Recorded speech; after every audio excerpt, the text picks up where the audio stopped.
Jadi tasawuf itu cara menikmati ibadah. Dan kalau hidup ini nggak nikmat, ngapain dipertahankan? Kalau ibadah nggak nikmat, makanya ada orang murtad atau ada orang munafik. Ya, alhamdulillah sudah syuruk. Daripada antum nanti bingung lagi kan, saya mau sholat sunat apa mau dengar ceramah ya.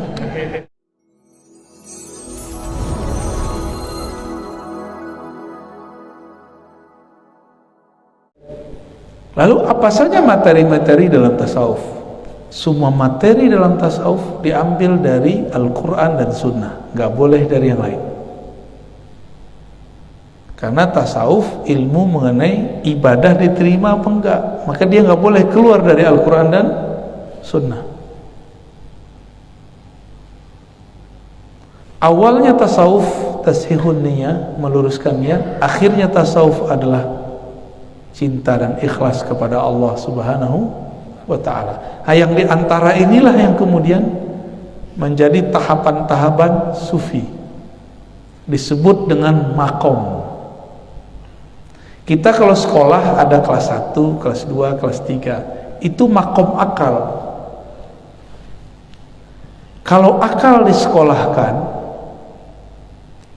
kenapa jiwa ruh kita nggak disekolahkan? Akhirnya mohon maaf, kalau dulu belajar Quran, belajar fikih, karena ada tahapan-tahapannya. Mulai dari menghafal, hafalkan gerakan, membaca, sampai selesai. Cuma kita tidak meneruskan belajar ibadatnya. Di dalam ilmu tasawuf ada tahapannya, dimulai dari niat, taubat, syukur, sabar, kayak gitu. Ada tahapan-tahapannya. Itu dilatihkan dalam ilmu tasawuf. Ada latihannya. Cuma sayangnya tidak mungkin membuat tasawuf itu dalam kerangka formal. Selalu lembaganya informal. Dan modalnya kesadaran umat. Itu sebabnya tidak ada namanya obral tasawuf. Ada namanya obral tasawuf, nggak ada. Obral talqin tuh nggak ada. Itu betul-betul kesadaran, ya.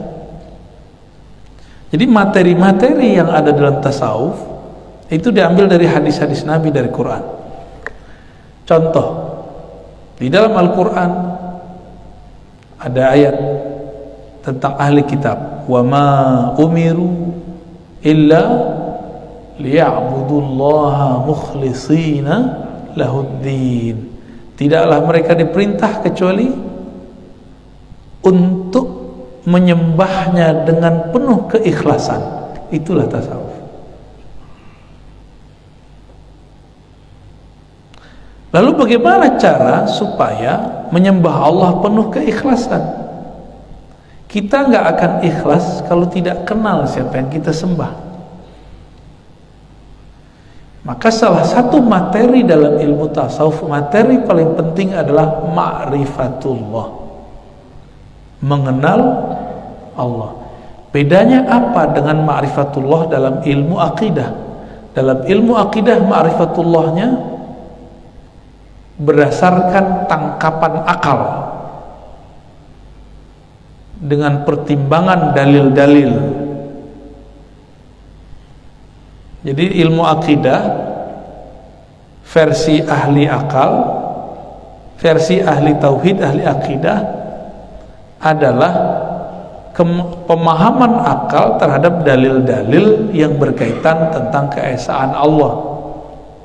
Tapi kalau bagi ahli tasawuf nggak begitu. Ma'rifatullah itu dibagi-bagi, ada kurikulum-kurikulumnya,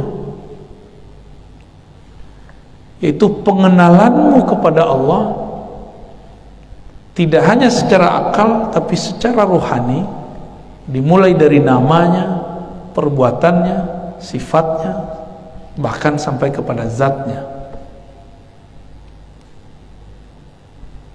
Jadi ada perbedaan sedikit. Basicnya bukan akal. Jadi dalam ilmu tasawuf ma'rifatullah bukan basicnya akal. Tapi basicnya adalah zauq. Maka ada satu kaidah, man lam yadzuq lam ya'rif. Siapa yang tidak pernah merasakan tidak akan pernah mengetahui. Siapa yang tidak merasakan dirinya hamba, dia tidak akan mengenal Allah Subhanahu wa ta'ala. Muncullah satu kaidah, kalau orang belajar akidah dimulai dari dalil, ayat sekian nomor sekian, ayat sekian nomor sekian. Kalau dalam tasawuf dimulai dari diri, man arafa nafsahu faqad arafa rabbahu. Ini bukan hadis. Siapa yang kenal dirinya, kenal Allah. Kenali diri kita adalah sesuatu yang akan binasa dan hancur. Allah pasti bukan binasa, pasti bukan hancur. Allah pasti kekal selama-lamanya. Lalu mereka membedah ayat dengan cara yang berbeda dengan ahli akidah. Wa ma khalaqtul jinna wal insa illa liya'budun. Beda juga dengan ahli fikih. Tidak aku ciptakan jin dan manusia kecuali untuk beribadah kepadaku. Ini versi ahli fikih. Jadi bayangan orang kalau baca ayat ini, kita ini dicipta untuk sholat aja, itu ibadah aja. Bapak maukah menghormati seseorang yang gak dikenal? Bukan gak mau, gak bisa. Bisa gak? Bisakah kita respect kepada orang yang kita gak kenal? Gak bisa ya? Saya pernah datang di suatu masjid, kita diundang ceramah nih, tapi kita gak dikenal orangnya. Udah duduk di sini, kata orangnya, mana nih ustadznya nih? Malah kita ditertib, kamu harus mikir. Ini tempat ustadz. Ya udah saya minggir aja Pak. Kita minggir aja, ya. Jadi kita kalau tidak kenal dengan yang disembah, nggak tahu cara menyembahnya. Kalau ahli fikih, dia mulai dengan norma, peraturan, tapi dia tidak tahu siapa yang dia sembah. Pendidikan sekarang, pendidikan keagamaan sekarang memulai dari menyembah, tapi tidak memulai dari mengenal yang disembah. Akhirnya kita ini didoktrin untuk pahala, dan kita tidak mengenal esensi yang kita kenal. Jadi bagian akhir yang mau saya sampaikan, perbedaan tasawuf dengan ilmu yang lain satu aja sebenarnya. Kenali dulu yang akan engkau sembah, barulah penyembahanmu sempurna. Jangan dibalik. Kalau kita kan mulai dari sholat dulu, anak-anak kita doktrin sholat. Akhirnya dia terpaksa. Bapak ibu ini bisa jadi sholatnya bukan karena kesadaran, tapi karena ingin dapat pahala. Berarti nyembah Allah belum tulus. Nyembah Allahnya masih bersyarat. Ini belum bertasawuf. Oleh karena itu bertasawuf itu sebenarnya adalah puncak ibadah, puncak tauhid. Dan orang-orang yang anti tasawuf, dia sebenarnya sedang membatalkan tujuan-tujuannya, ya. Mungkin kalau ada orang anti tasawuf, dia punya definisi tentang tasawuf yang berbeda. Yang dia bayangin tasawuf itu gila, orang bertasawuf itu sudah gak mikirin dunia, orang bertasawuf itu apalagi ngomong-ngomong sendiri gitu. Mana ada tasawuf begitu? Itu kan definisi ente sendiri, ya. Buat-buat sendiri, anti-anti sendiri. Oke. Di dalam hadis Nabi sallallahu alaihi wasallam, Nabi mengatakan, wahai Anas, in istata'ta, jika engkau sanggup tidak menyimpan kebencian, kerusakan, suuzon kepada siapapun ketika memasuki pagi dan sore hari, maka lakukanlah. Inilah yang disebut tasawuf. Jadi itu muncul dari kalamnya Allah sendiri, muncul dari kalamnya Rasulullah sallallahu alaihi wasallam. Ikhlas itu menghilangkan tujuan kecuali hanya kepada Allah. Kalau ridho, merelakan. Dan tidak mungkin seseorang itu ridho kalau belum cinta. Dan tidak mungkin orang cinta kalau nggak kenal. Gitu. Maka ridho itu dimulai dari kenal. Kalau sudah kenal muncullah kecintaan. Kalau udah cinta barulah ridho. Kita dicubit sama kekasih kita, sama pasangan, sama anak, sama cucu. Balas nggak? Balas nggak kalau senggol sama anak? Malah kita peluk anaknya, gemes gitu. Tapi disenggol sama preman di pasar, oh bisa perang dunia. Jadi kalau kita nggak kenal, disenggol jadi musuh. Tapi kalau kenal, jadi ridho. Maksudnya apa? Kalau orang sudah kenal kepada Allah, musibah itu bukan musibah bagi dia. Ya. Gitu ya. Kalau orang sudah kenal, musibah itu bukanlah musibah. Musibah itu bagi dia tanda sayang, tanda Allah perhatian sama dia, tanda Allah pengen main-main sama dia. Kira-kira begitu. Ya.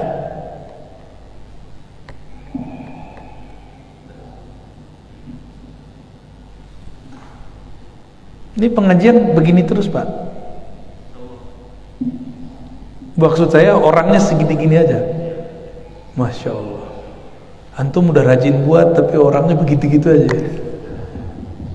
Kalau mau istiqomah harus punya mentor yang mendisiplinkan kita.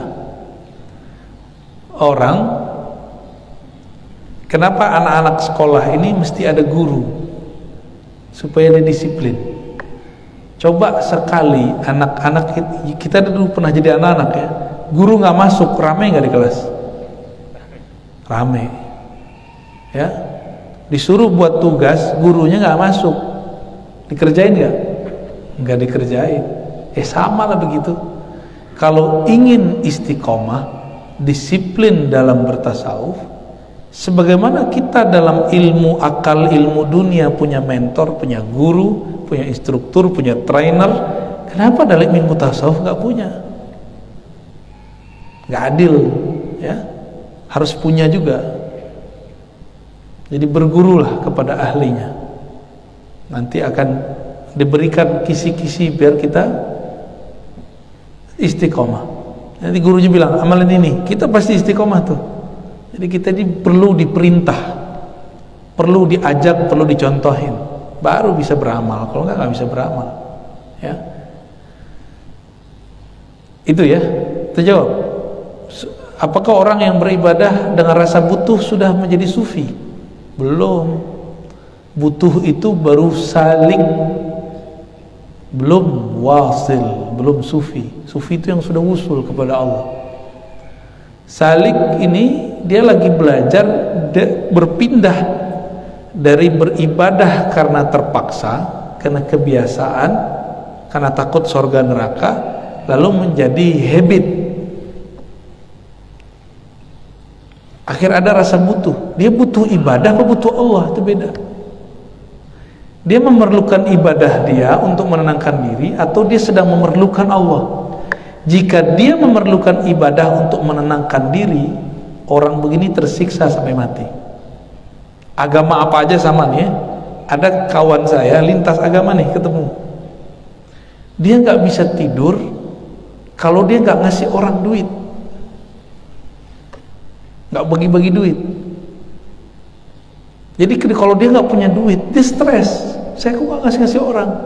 Berarti dia butuh amalnya, dia nggak butuh Allah. Itu beda, ya. Ada kawan kita, dia memerlukan sholat, bukan memerlukan zikrullah. Apa yang terjadi? udah ada rukhsah ketika safar, gak mau diambil.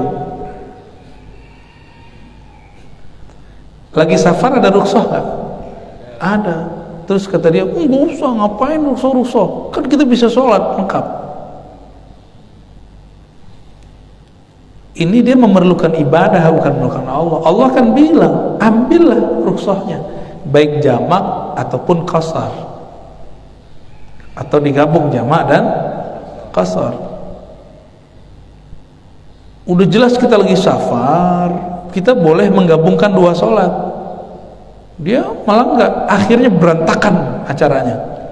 Pas jam sholat dia kemudian masuk lagi masjid. Bagus sih, secara zahir soleh, secara zahir. Tapi ingat, soleh itu bahasa Arab, artinya bukan orang yang suka ibadah. Soleh itu orang yang beramal sesuai dengan kondisi. Amila salihan, yang beramal dengan kondisi yang relevan, baru disebut soleh.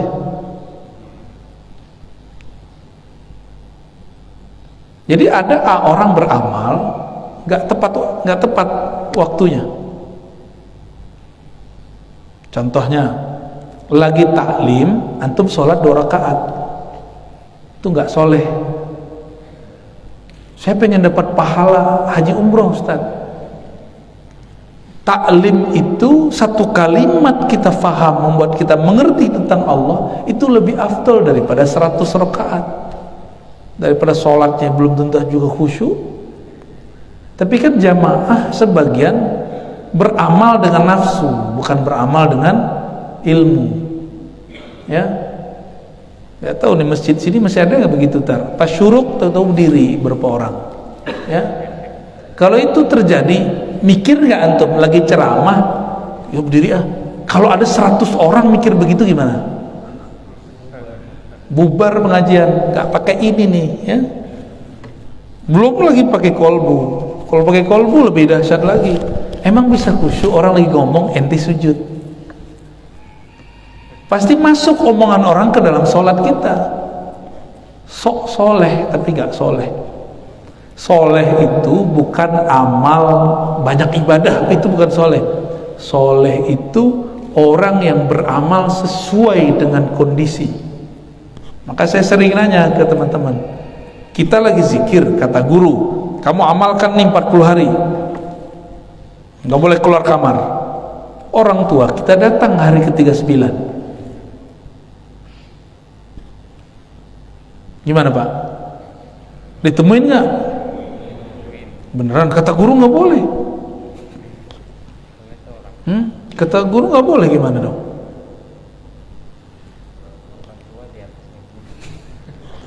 Gimana? Jangan bilang orang tua di atas guru, di bawah guru. Enggak, bukan itu. Silaturahmi terbesar siapa? Allah berwasiat agar kita ihsan kepada orang tua. Itu lebih kenceng tuh perintahnya daripada zikir. Cuma ini orang beribadah dengan nafsunya. Karena ibadah pakai nafsu, dianggap ini yang soleh itu begini. Ibadah kalau lagi gak ada kegiatan, kita berkhalwat, nyepi di rumah, di kamar, zikir. Kalau lagi ada tamu, maka ibadah zikirnya bukan megang tasbih.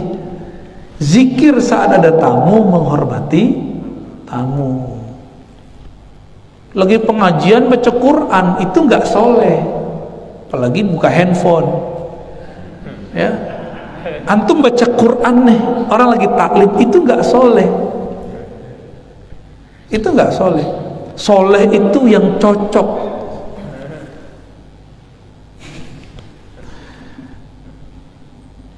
Ini banyak yang tersinggung ya. Alhamdulillah. Ya. Jadi tolong diterjemahin lagi. Jadi amal soleh artinya apa? Amal yang cocok dengan kondisinya. Itulah maksud semua manusia merugi illalladzina amanu wa amilus solihat. Semua orang rugi karena mereka beramal tidak sesuai dengan kondisi. lagi sholat mikirin dunia. Jadi dia lagi sholat tapi dunia dibawa. Adil gak? Pas dia lagi di dunia dia gak bawa sholat, tuh gak soleh, gak bisa menyelaraskan pikiran. Inilah yang membuat kita kemudian wajib menurut saya belajar tasawuf, ya. Jadi belajar tasawuf itu bukan sunat, Pak, wajib. Untuk merasakan kita ini beribadah nikmat, wajib gak? Jadi tasawuf itu cara menikmati ibadah. Dan kalau hidup ini nggak nikmat, ngapain dipertahankan? Kalau ibadah nggak nikmat, makanya ada orang murtad atau ada orang munafik, ya. Alhamdulillah sudah syuruk. Daripada antum nanti bingung lagi kan, saya mau sholat sunat apa mau dengar ceramah, ya. Kita sudahi saja pengajiannya, ya.